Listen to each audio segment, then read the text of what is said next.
বলতে চেয়ে মনে হয়, বলতে তবু দেয় না হৃদয়, কতটা তোমায় ভালোবাসি।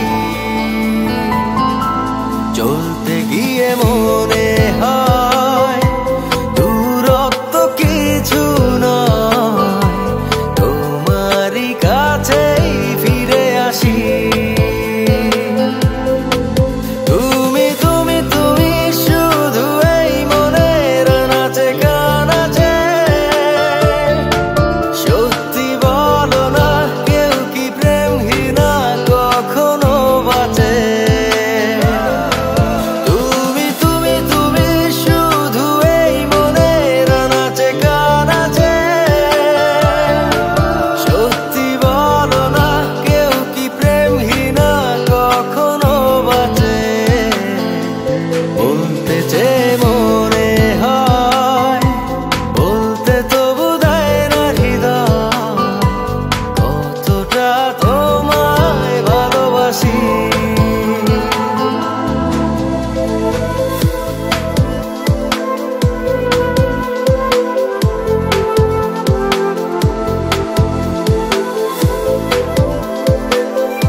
মেঘের খামে আজ তোমার নামে উড়ো চিঠি পাঠিয়ে দিলাম, পড়ে নিও তুমি মিলিয়ে নিও, খুব যতনে তা লিখেছিলাম।